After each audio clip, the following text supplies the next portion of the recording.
Once this road was patrolled and polished. Now it's cracked and swallowed by weeds. The gates are hanging like broken teeth. Ahead is what was called a palace. 3 stories, 50... Hay lugares que se convierten en leyenda no por su arquitectura ni por su belleza, sino por los hombres que los habitaron y los secretos que guardaron entre sus muros. La Hacienda Nápoles fue uno de esos lugares, el símbolo más visible del poder absoluto que Pablo Escobar Gaviria ejerció sobre Colombia durante más de una década. Durante casi 7 años trabajé en diferentes capacidades dentro de la organización del hombre más buscado del mundo, y durante ese tiempo conocí los rincones más ocultos de la propiedad que él consideraba su verdadero hogar, el lugar donde se sentía rey de un imperio que desafiaba a gobiernos y aterrorizaba a naciones. Esta es la historia impactante de esa mansión, contada por primera vez por alguien que caminó sus pasillos, que presenció lo que sucedía entre sus muros y que carga con el peso de ese conocimiento hasta el día de hoy. Mi nombre permanecerá en el anonimato, pero mi historia comienza en el año 1985, cuando era un joven de 21 años originario de un barrio popular de Medellín. Como tantos otros en aquella época, había crecido viendo cómo Pablo Escobar se convertía en una figura casi mítica en nuestra ciudad. El hombre que había salido de la pobreza para construir un imperio, que regalaba casas a los pobres, que construía canchas de fútbol en los barrios marginados y que era venerado por miles como un santo viviente. La realidad detrás de esa imagen era muy diferente, pero eso lo descubriría después. Lo que sabía entonces era que trabajar para el patrón significaba dinero, respeto y una vida que de otra manera habría sido imposible alcanzar. Fui reclutado inicialmente como mensajero, uno de los cientos de jóvenes que el cartel de Medellín empleaba para tareas menores que no requerían experiencia pero sí discreción y lealtad. Mi trabajo consistía en llevar paquetes y mensajes entre diferentes puntos de la ciudad sin saber exactamente qué contenían ni a quién iban dirigidos. La paga era generosa para alguien de mi condición, y la promesa de ascenso para quienes demostraran capacidad y confiabilidad era el incentivo que mantenía a miles de jóvenes compitiendo por el favor de la organización. Después de aproximadamente un año de servicio impecable, fui seleccionado para trabajar en la Hacienda Nápoles, un honor que en aquella época parecía el equivalente a ser invitado al paraíso. La Hacienda Nápoles estaba ubicada en el Magdalena Medio antioqueño, a unas 4 horas de Medellín por carretera. La propiedad se extendía por aproximadamente 3.000 hectáreas de terreno que Pablo había adquirido gradualmente durante los años 70 y 80, comprando parcelas vecinas hasta crear un dominio que rivalizaba en tamaño con algunos municipios colombianos. La entrada principal estaba marcada por un portal sobre el cual descansaba una avioneta Piper, que supuestamente había sido usada para transportar el primer cargamento de cocaína que Pablo envió a Estados Unidos, un símbolo de los orígenes humildes de una fortuna que eventualmente superaría los $30.000 millones. La primera vez que atravesé ese portal fue en 1986, y la impresión que me causó el lugar permanece vívida hasta el día de hoy. Después de recorrer kilómetros de caminos privados que atravesaban pastizales donde ganado fino pastaba tranquilamente, llegué a un complejo que parecía sacado de un sueño o una pesadilla, dependiendo de la perspectiva. Había una casa principal de estilo colonial español con techos de teja y amplias terrazas, rodeada de jardines perfectamente cuidados donde fuentes importadas de Europa brotaban agua cristalina. Pero eso era solo el comienzo. Más allá de la casa se extendía un zoológico privado con animales exóticos traídos de todos los continentes, un lago artificial donde hipopótamos africanos nadaban perezosamente, pistas de karts, canchas de fútbol y docenas de otras instalaciones que convertían la hacienda en un parque de diversiones privado para el hombre más rico y más peligroso de Colombia. La casa principal tenía aproximadamente 2.000 metros cuadrados distribuidos en 3 niveles que combinaban el lujo ostentoso con una funcionalidad que revelaba la paranoia justificada de su propietario. El primer nivel incluía un vestíbulo con pisos de mármol italiano, un salón de recepciones capaz de albergar a cientos de invitados, un comedor formal donde Pablo presidía cenas que mezclaban negocios con celebración, y una cocina industrial donde un equipo de chefs preparaba alimentos las 24 horas. Había también una sala de cine privada con capacidad para 50 personas, equipada con la tecnología más avanzada de la época, donde Pablo y sus invitados veían películas mientras afuera el mundo lo buscaba para matarlo o encarcelarlo. El segundo nivel contenía las habitaciones privadas de la familia Escobar. La suite principal ocupaba toda un ala del edificio, con dormitorio, sala de estar, oficina privada y un baño con jacuzzi y acabados que habrían avergonzado a cualquier hotel de 5 estrellas. Había habitaciones para su esposa Victoria Eugenia y sus hijos Juan Pablo y Manuela, cada una decorada según los gustos de sus ocupantes. También había habitaciones para invitados importantes, generalmente socios del negocio o figuras políticas que venían a negociar los términos de su colaboración con el cartel. Las ventanas de este nivel tenían vidrios blindados y había habitaciones de pánico accesibles desde cada dormitorio principal. El tercer nivel era más funcional, dedicado a las operaciones de seguridad y comunicaciones. Había una sala de monitoreo donde docenas de pantallas mostraban imágenes en vivo de cámaras distribuidas por toda la propiedad, permitiendo vigilar cada rincón de las 3.000 hectáreas.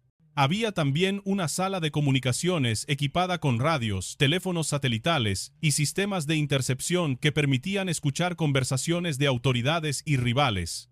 Y había una armería que contenía suficiente armamento para equipar a un pequeño ejército, rifles de asalto, ametralladoras, lanzagranadas e incluso armas antiaéreas que podían derribar helicópteros si las autoridades intentaban un asalto aéreo. Debajo de la casa principal había un sótano que pocos conocían y menos aún habían visitado. El acceso estaba oculto detrás de una pared en la biblioteca del primer piso, activado mediante un mecanismo que solo Pablo y un puñado de personas de máxima confianza conocían. El sótano contenía lo que Pablo consideraba esencial para su supervivencia: una bóveda blindada donde se almacenaba efectivo en cantidades que desafiaban la descripción, documentos comprometedores sobre políticos, militares y jueces que servían como seguro de vida, y un túnel de escape que emergía a varios kilómetros de distancia en una propiedad aparentemente desconectada de la hacienda. El túnel de escape era una obra de ingeniería que reflejaba la paranoia justificada de Pablo. Se extendía por aproximadamente 2 kilómetros bajo tierra, con paredes de concreto reforzado, sistema de iluminación eléctrica y ventilación que lo hacía transitable sin riesgo de asfixia. El túnel descendía primero para pasar por debajo de una zona donde las autoridades podrían intentar una excavación de búsqueda. Luego ascendía gradualmente hasta emerger en el sótano de una pequeña finca que oficialmente pertenecía a un testaferro sin conexión visible con el cartel. Había vehículos permanentemente estacionados en esa finca, listos para continuar la huida si Pablo alguna vez necesitaba usar esa ruta de escape. La construcción del túnel había tomado más de un año y empleado a trabajadores traídos de otras regiones del país, quienes fueron generosamente compensados y luego dispersados para evitar que el secreto se filtrara. El ingeniero que diseñó el proyecto fue uno de los mejores del país, reclutado con una oferta que no podía rechazar y que incluía tanto incentivos económicos como amenazas implícitas sobre las consecuencias de negarse. Después de completar el trabajo, ese ingeniero recibió suficiente dinero para retirarse cómodamente y la fuerte sugerencia de abandonar Colombia, lo cual hizo sin mirar atrás. Además del túnel principal, había otros puntos de escape distribuidos por la hacienda. Algunos eran simplemente rutas preestablecidas hacia zonas remotas de la propiedad donde helicópteros o vehículos todoterreno podían evacuar a Pablo y su familia. Otros eran refugios subterráneos donde podía ocultarse durante días si era necesario, esperando que pasara el peligro antes de continuar hacia ubicaciones más seguras. La planificación de contingencias era exhaustiva, reflejando la experiencia de un hombre que había evadido la captura docenas de veces y que sabía que su supervivencia dependía de estar siempre un paso adelante de sus perseguidores. La bóveda de dinero era quizás la imagen más impactante de todo el complejo. Las veces que tuve oportunidad de verla abierta, contenía pilas de billetes de dólar que llegaban del piso al techo, organizados en fajos y empacados en plástico para su conservación. Se decía que Pablo tenía problemas para gastar el dinero más rápido de lo que lo generaba, y que perdía aproximadamente el 10% de sus ganancias anuales simplemente por deterioro, roedores que comían los billetes, o pérdidas en escondites que se olvidaban. La cantidad exacta que había en esa bóveda variaba, pero raramente bajaba de los 100 millones de dólares en efectivo puro, disponible para cualquier emergencia que requiriera liquidez inmediata. El zoológico de la Hacienda Nápoles era una de las colecciones privadas de animales más grandes del mundo en aquella época. Pablo había importado ilegalmente especies de todos los continentes: elefantes africanos y asiáticos, jirafas, rinocerontes, cebras, avestruces, canguros, leones, tigres. y docenas de otras especies que convivían en un ecosistema artificial creado específicamente para satisfacer el capricho del patrón. Había veterinarios que vivían permanentemente en la hacienda cuidando a los animales, y los costos de mantenimiento del zoológico representaban millones de dólares anuales. Pero para Pablo, el dinero nunca fue un obstáculo. Si quería algo, simplemente lo compraba, sin importar el costo ni las leyes que tuviera que violar para obtenerlo. La importación de los animales era una operación logística compleja que involucraba redes de contrabando, sobornos a funcionarios de aduanas y coordinación con traficantes de fauna silvestre en múltiples continentes. Los elefantes habían llegado desde África a través de una ruta que pasaba por Europa, donde contactos en puertos corruptos facilitaban el transporte. Las jirafas habían requerido la construcción de contenedores especiales que pudieran acomodar su altura durante el viaje marítimo. Y los grandes felinos habían sido adquiridos a través de redes de zoológicos ilegales que operaban en Asia y el Medio Oriente. Cada animal representaba no solo un capricho satisfecho, sino también una demostración de que el poder de Pablo no tenía límites geográficos ni legales. El cuidado de los animales requería una infraestructura comparable a la de un zoológico profesional. Había instalaciones veterinarias equipadas para tratar desde heridas menores hasta cirugías complejas. Había almacenes donde se guardaban toneladas de alimento especializado para cada especie. Había sistemas de agua y drenaje diseñados para mantener condiciones sanitarias en los recintos. Y había personal entrenado que incluía no solo veterinarios, sino también cuidadores especializados en el manejo de cada tipo de animal. Todo esto funcionaba las 24 horas, los 7 días de la semana, porque los animales no entienden de horarios ni de guerras entre narcotraficantes. Pablo tenía una relación particular con algunos de los animales, especialmente con un elefante que había nombrado y que lo reconocía cuando se acercaba a su recinto. Había momentos en que lo veía pasar tiempo con los animales, aparentemente relajado de una manera que rara vez mostraba en otros contextos. Quizás era el único lugar donde podía sentirse verdaderamente en paz, rodeado de criaturas que no lo juzgaban ni representaban amenazas ni demandaban favores. O quizás simplemente disfrutaba de la sensación de poseer algo que ningún otro colombiano podía poseer, otra manifestación del ego que lo impulsaba a querer siempre más. Los hipopótamos merecen mención especial porque se convirtieron en uno de los símbolos más duraderos de la hacienda Nápoles. Pablo importó 4 ejemplares de África a principios de los años 80 y los instaló en un lago artificial que había construido específicamente para ellos.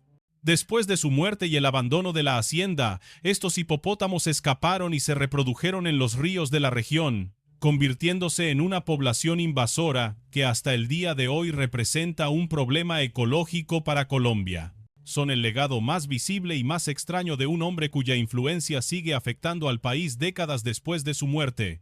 La seguridad de la hacienda Nápoles era un sistema de múltiples capas diseñado para proteger a Pablo contra amenazas que venían de todas direcciones: el gobierno colombiano, la DEA estadounidense, los carteles rivales y ocasionalmente sus propios socios que consideraban traicionarlo. El perímetro exterior de 3.000 hectáreas estaba vigilado por patrullas constantes que recorrían los límites de la propiedad en vehículos y a caballo, complementadas por puestos de observación elevados, donde vigías con radios monitoreaban cualquier aproximación. Había sensores enterrados en los caminos de acceso que alertaban sobre vehículos aproximándose, y sistemas de alarma que podían activarse para sellar la propiedad en minutos. El personal de seguridad de la hacienda sumaba aproximadamente 200 hombres en cualquier momento dado, divididos entre guardias del perímetro, escoltas personales y equipos de respuesta rápida que podían desplegarse a cualquier punto de la propiedad en minutos.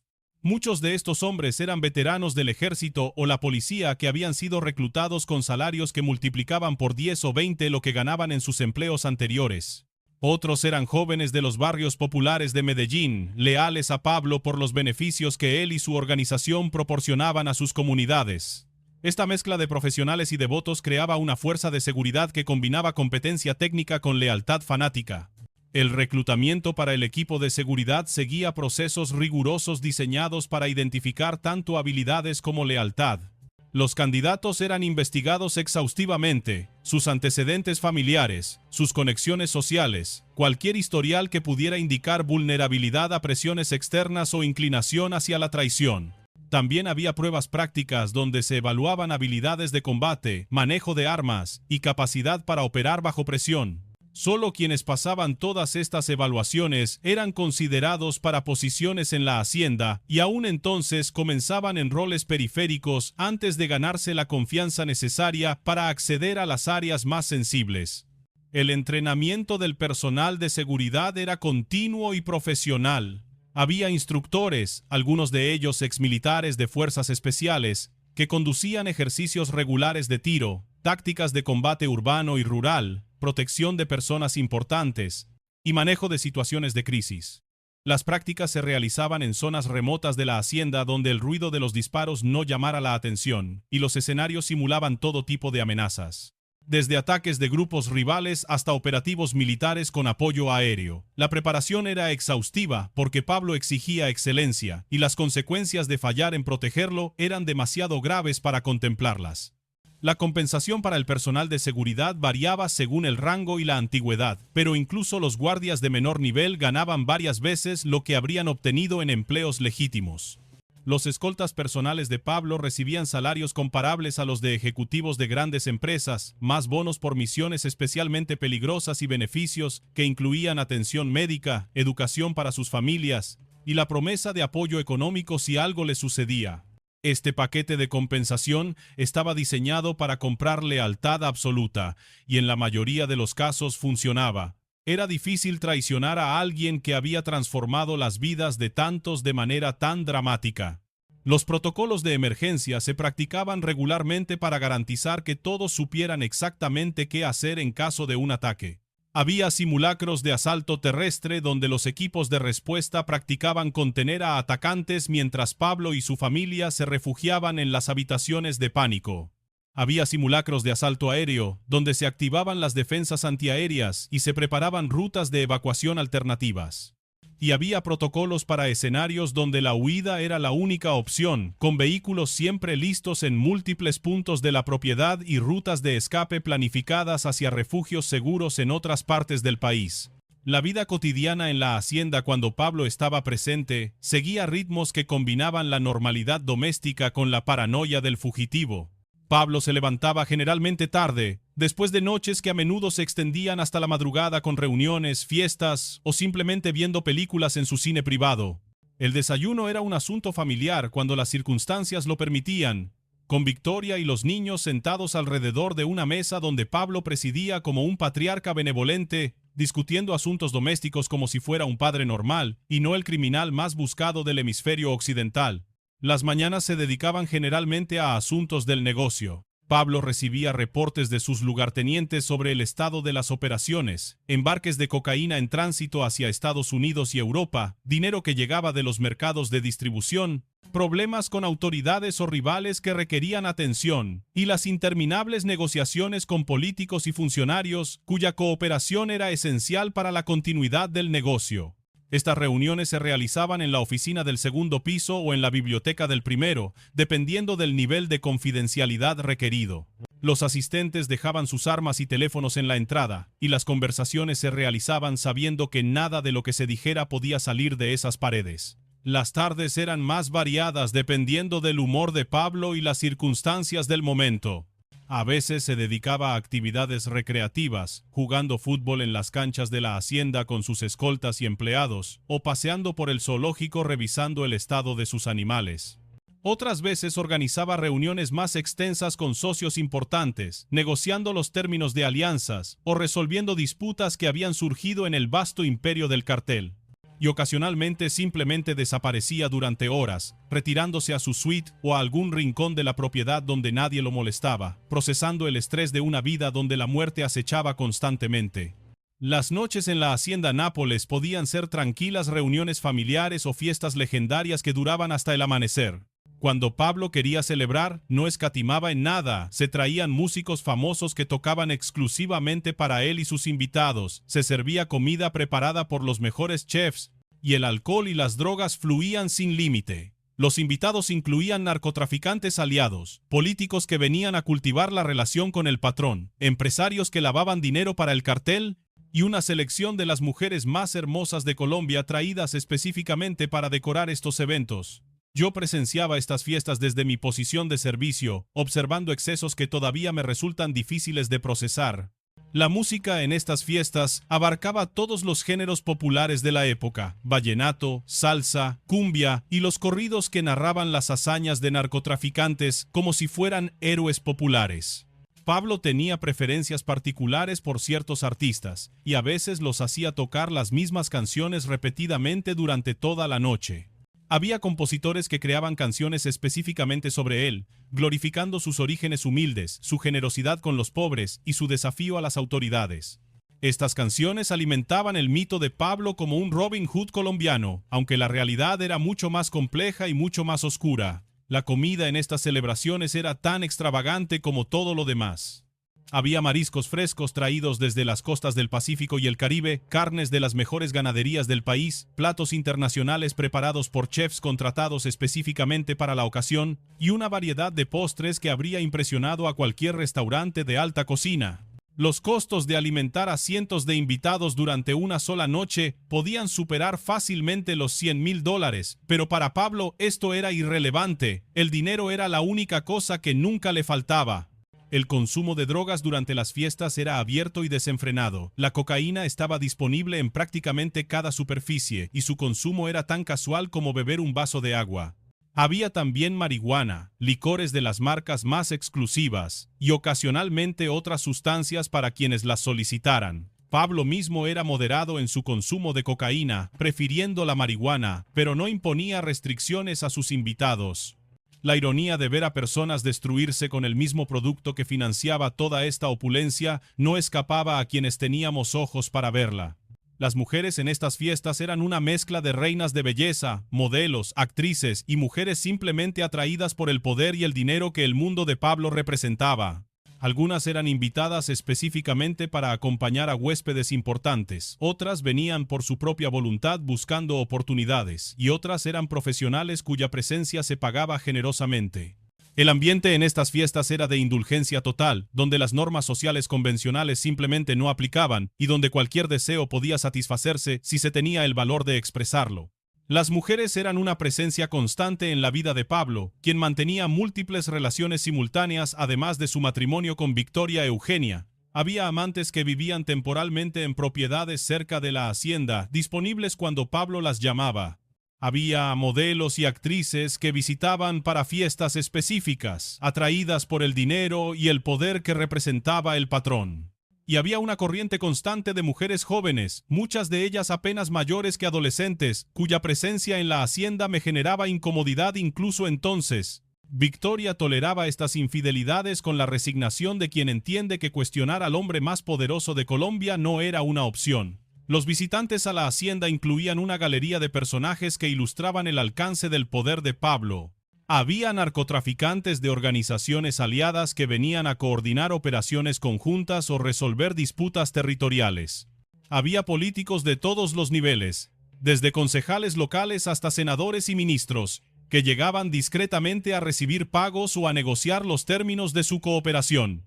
Había generales y coroneles del ejército cuya protección era esencial para que el cartel operara con impunidad. Había empresarios que administraban las operaciones de lavado de dinero y venían a reportar resultados. Y había celebridades del entretenimiento, futbolistas famosos, artistas y personalidades de la televisión que cultivaban la relación con Pablo por diferentes razones. Los narcotraficantes aliados que visitaban generalmente venían de organizaciones que operaban bajo el paraguas del cartel de Medellín o que mantenían acuerdos de no agresión y cooperación comercial. Estas reuniones seguían protocolos establecidos. Los visitantes llegaban con escoltas limitados, dejaban sus armas en puntos de control y eran acompañados constantemente mientras permanecían en la propiedad. Las conversaciones podían abarcar desde la coordinación de embarques hasta la resolución de disputas sobre territorios o clientes. Pablo presidía estas reuniones con una autoridad que nadie cuestionaba. Su palabra era ley en un mundo donde los desacuerdos se resolvían frecuentemente con balas. Los políticos que visitaban la hacienda lo hacían con una discreción que bordeaba la paranoia. Llegaban generalmente de noche, en vehículos sin distintivos oficiales, y sus visitas nunca quedaban registradas en ningún sistema formal. Recuerdo haber visto a senadores cuyas campañas habían prometido combatir el narcotráfico, sentados cómodamente en el comedor de Pablo discutiendo los términos de su colaboración. La cantidad de dinero que cambiaba de manos durante estas visitas era impresionante. Millones de dólares en efectivo que financiaban campañas políticas, compraban votos en el Congreso y garantizaban que las leyes se aplicaran selectivamente para no afectar las operaciones del cartel. Los militares de alto rango que visitaban eran quizás los más valiosos de todos los contactos corruptos. Su protección significaba que los operativos contra el cartel podían ser anticipados y evitados, que los cargamentos podían moverse sin interferencia en ciertas zonas, y que los miembros de la organización capturados podían ser liberados discretamente antes de que las cosas se complicaran. Los pagos a estos oficiales eran proporcionalmente más altos que a cualquier otro funcionario, y las relaciones se cultivaban cuidadosamente con regalos, favores y la promesa de apoyo continuo mientras la colaboración se mantuviera. Las celebridades que visitaban la hacienda venían por razones variadas. Algunos genuinamente admiraban a Pablo, viéndolo como una figura romántica que había desafiado al sistema. Otros simplemente no podían rechazar los pagos generosos que ofrecía por actuaciones privadas o apariciones en sus fiestas. Y otros venían porque negarse a una invitación del patrón podía tener consecuencias desagradables. Recuerdo haber visto a futbolistas famosos jugar en las canchas de la hacienda, a cantantes reconocidos actuar para audiencias de narcotraficantes, y a actrices de televisión decorar fiestas donde el alcohol y la cocaína fluían sin límite. La corrupción que Pablo había institucionalizado se evidenciaba en la regularidad con que funcionarios del gobierno visitaban la hacienda. Recuerdo haber visto a hombres que aparecían en televisión prometiendo combatir el narcotráfico, sentados en el comedor de Pablo negociando los términos de su protección. La hipocresía era tan flagrante que al principio resultaba difícil de creer, pero con el tiempo entendí que esta era simplemente la realidad de cómo funcionaba Colombia. Las declaraciones públicas eran teatro, mientras los verdaderos acuerdos se hacían en lugares como esta hacienda, lejos de las cámaras y los micrófonos. Los aspectos más oscuros de la operación de Pablo también tenían presencia en la hacienda, aunque se mantenían alejados de las áreas donde la familia vivía. Había una sección remota de la propiedad donde se realizaban interrogatorios a personas que habían caído en desgracia o que se sospechaba trabajaban para enemigos. Los métodos empleados en esos interrogatorios eran de una brutalidad que prefiero no describir en detalle, pero los gritos que ocasionalmente llegaban desde esa dirección eran un recordatorio constante de la naturaleza del hombre para quien trabajábamos. También había ejecuciones que se llevaban a cabo en los terrenos de la hacienda, cuerpos que desaparecían en las vastas extensiones de tierra sin dejar rastro. La decadencia de Pablo comenzó a manifestarse a finales de los años 80, cuando la presión del gobierno colombiano y estadounidense se intensificó hasta niveles que hacían imposible mantener la vida relativamente normal que había disfrutado en la hacienda. Los bombardeos de propiedades del cartel, los operativos militares cada vez más frecuentes, y la guerra con el cartel de Cali y los Pepes convirtieron la existencia de Pablo en una huida perpetua, donde la hacienda Nápoles ya no era un refugio seguro. Las últimas veces que visité la propiedad, el ambiente había cambiado dramáticamente. Ya no había fiestas ni celebraciones, solo reuniones tensas donde se discutían estrategias de supervivencia mientras el cerco se cerraba inexorablemente. La guerra contra el cartel de Cali fue particularmente devastadora porque involucraba a enemigos con recursos comparables a los de Pablo y con la voluntad de usarlos sin restricción. Los hermanos Rodríguez Orejuela habían decidido que la coexistencia con el cartel de Medellín ya no era posible y habían aliado sus recursos con grupos paramilitares y elementos corruptos del gobierno para destruir a Pablo. Los ataques eran constantes, propiedades bombardeadas, sicarios emboscados, familiares amenazados. La hacienda Nápoles, que había sido un santuario, se convirtió en un objetivo potencial que Pablo ya no podía habitar con seguridad.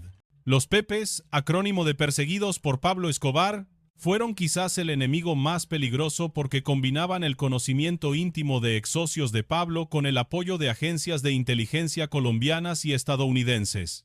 Sus ataques eran quirúrgicos, dirigidos contra la infraestructura del cartel, los familiares de Pablo y cualquiera que pudiera proporcionar información sobre su paradero. Cada semana traía noticias de algún asociado asesinado, alguna propiedad destruida, algún familiar amenazado. La presión era implacable y diseñada para agotar los recursos y la voluntad de Pablo hasta que no tuviera más opción que rendirse o morir. Durante este período, Pablo se movía constantemente entre refugios seguros en Medellín y sus alrededores, rara vez permaneciendo en un solo lugar más de unos pocos días. La hacienda Nápoles fue visitada ocasionalmente para reuniones urgentes, pero ya no era el hogar que había sido durante los años de gloria. Los animales del zoológico fueron abandonados gradualmente a medida que el personal huía o era eliminado, y la propiedad comenzó a deteriorarse sin el mantenimiento constante que requería. Era doloroso ver cómo todo lo que Pablo había construido se desmoronaba mientras él corría de escondite en escondite tratando de sobrevivir. Los últimos meses de vida de Pablo fueron de desesperación creciente. Había perdido a la mayoría de sus lugartenientes, ya sea por muerte, captura o deserción hacia enemigos que ofrecían amnistía a cambio de información. Su familia había huido del país, incapaz de soportar la presión constante de los Pepes. Y su fortuna, aunque todavía enorme, ya no podía comprar la protección que necesitaba porque había demasiados enemigos dispuestos a pagar más por su cabeza. El hombre que había sido el criminal más poderoso del mundo estaba reducido a esconderse en casas modestas de Medellín, comunicándose por teléfono con los pocos leales que le quedaban, mientras esperaba un final que todos sabían inevitable. La caída final vino el 2 de diciembre de 1993, cuando Pablo fue localizado y abatido en un tejado de Medellín. Yo ya no estaba trabajando directamente para la organización cuando eso sucedió, habiendo logrado distanciarme durante el período de mayor violencia cuando quedó claro que el imperio estaba destinado a colapsar. Pero la noticia de su muerte me impactó profundamente, porque durante años había sido el centro de un universo en el que yo había vivido, una figura que parecía invencible hasta que dejó de serlo. La hacienda Nápoles, que había sido el símbolo más visible de su poder, fue confiscada por el gobierno y eventualmente convertida en un parque temático, donde turistas ahora recorren los restos de lo que alguna vez fue el hogar del hombre más peligroso del mundo. Mi escape de la organización fue gradual, aprovechando el caos de los últimos años para distanciarme sin despertar sospechas de deserción. Logré salir de Colombia con una cantidad modesta de dinero que había acumulado durante mis años de servicio, estableciéndome eventualmente en otro país donde construí una nueva vida bajo una identidad diferente. Los años siguientes observé desde la distancia cómo los restos del cartel de Medellín se desintegraban en guerras intestinas y persecuciones gubernamentales, confirmando que el imperio de Pablo había sido sostenido principalmente por su personalidad única y su capacidad para inspirar lealtad fanática. El proceso de distanciarme comenzó aproximadamente un año antes de la muerte de Pablo, cuando se hizo evidente que el final se acercaba y que quienes permanecieran hasta el último momento probablemente no sobrevivirían. Comencé a reducir mi visibilidad, aceptando asignaciones que me mantenían alejado del centro de operaciones, cultivando contactos que pudieran ayudarme a desaparecer cuando llegara el momento. No fue fácil, la organización era paranoica respecto a posibles desertores, y cualquier señal de deslealtad podía resultar en una ejecución inmediata. Pero la confusión de los últimos meses proporcionó la cobertura necesaria para que mi gradual retiro pasara desapercibido. La noche que crucé la frontera hacia otro país fue la más aterradora y la más liberadora de mi vida. Llevaba conmigo solo lo esencial: documentos falsos, dinero en efectivo suficiente para sobrevivir unos meses, y los contactos de personas que podrían ayudarme a establecerme en mi nuevo hogar. Dejaba atrás todo lo que había conocido durante 7 años, los amigos que probablemente morirían, las rutinas que habían definido mi existencia, y la identidad que había construido como miembro del cartel más poderoso de la historia. El alivio de escapar con vida se mezclaba con la culpa de haber sido parte de algo que causó tanto sufrimiento. Los primeros años en el exilio fueron de adaptación difícil. Tuve que aprender a vivir sin el poder y el dinero que había tenido como miembro de la organización, encontrar trabajo legítimo que pagaba una fracción de lo que antes ganaba, construir relaciones con personas que no podían saber nada de mi pasado. La paranoia de que me encontraran nunca desapareció completamente, y hubo momentos en que consideré que habría sido más fácil quedarme y morir con los demás. Pero gradualmente construí algo parecido a una vida normal, aunque siempre con la sombra del pasado acechando. La culpa es una compañera constante que he aprendido a sobrellevar pero nunca a eliminar. Hay noches en que los fantasmas regresan, rostros de personas que vi morir, gritos que escuché desde ciertas partes de la hacienda, decisiones que tomé o ayudé a implementar que costaron vidas inocentes. No hay forma de deshacer lo que se hizo, no hay perdón que pueda borrar la mancha de esos años. Solo queda vivir con las consecuencias, intentar ser mejor de lo que fui y esperar que al contar esta historia pueda contribuir, aunque sea mínimamente, a que otros no repitan los mismos errores. La hacienda Nápoles que conocí ya no existe. La propiedad fue confiscada por el gobierno, abandonada durante años y eventualmente convertida en un parque temático donde turistas ahora recorren los restos de lo que alguna vez fue el centro de un imperio criminal. Los animales del zoológico fueron reubicados o murieron, excepto los hipopótamos que escaparon y se reprodujeron hasta convertirse en un problema ecológico. La casa principal está en ruinas, los jardines han sido reclamados por la vegetación y solo quedan fantasmas de la opulencia que alguna vez habitó ese lugar. Es un final apropiado para un sueño que siempre fue una pesadilla disfrazada. Han pasado más de 30 años desde la muerte de Pablo Escobar y Colombia ha cambiado enormemente desde entonces. El narcotráfico sigue existiendo, por supuesto, pero ninguna figura ha vuelto a alcanzar el nivel de poder y visibilidad que Pablo tuvo en su apogeo. La hacienda Nápoles es ahora un destino turístico donde familias llevan a sus hijos a ver los hipopótamos que descienden de los que Pablo importó hace décadas, una extraña normalización de la historia de violencia que ese lugar representa. Y yo sigo aquí, cargando con memorias que no puedo compartir con nadie, viviendo una vida construida sobre mentiras necesarias para la supervivencia. El legado de Pablo Escobar es complicado y contradictorio. Por un lado, fue responsable de miles de muertes, de la corrupción de instituciones enteras, del envenenamiento de millones de personas con la cocaína que su organización distribuía. Por otro lado, muchos en Medellín todavía lo recuerdan con cariño por las ayudas que proporcionó a comunidades pobres, por las casas que regaló, por las canchas de fútbol que construyó. Esta dualidad refleja la realidad de un país donde la ausencia del Estado dejó vacíos que hombres como Pablo estuvieron dispuestos a llenar, por razones que mezclaban el cálculo político con algo que quizás era genuino interés en ayudar a los más pobres. Esta es la historia impactante de la hacienda Nápoles, la mansión de Pablo Escobar, el patrón de Medellín, contada por alguien que la conoció desde adentro durante los años de su apogeo. No es una historia de glorificación ni de condena simple, sino un intento de documentar una realidad que pocos conocen de primera mano. La hacienda fue el símbolo físico de un poder que durante años desafió a gobiernos, movió fortunas incalculables y demostró los alcances de la ambición humana cuando no encuentra límites morales ni legales. Que quien la lea entienda que detrás de las leyendas del narcotráfico hay realidades de complejidad, violencia y sufrimiento que ninguna serie de televisión puede capturar completamente. El patrón está muerto, su hacienda es ahora un parque temático y el imperio que construyó se desintegró hace décadas. Pero su historia sigue siendo relevante porque las fuerzas que lo crearon siguen ahí, la demanda insaciable de drogas en los países consumidores, la pobreza que empuja a jóvenes hacia el crimen, la corrupción que permite que organizaciones criminales prosperen, y la disposición humana para cruzar cualquier línea cuando las recompensas son suficientemente grandes. Hasta que no enfrentemos esas fuerzas, seguiremos viendo surgir nuevos Pablos, y nuevas haciendas se construirán como monumentos a un poder que nunca debería existir.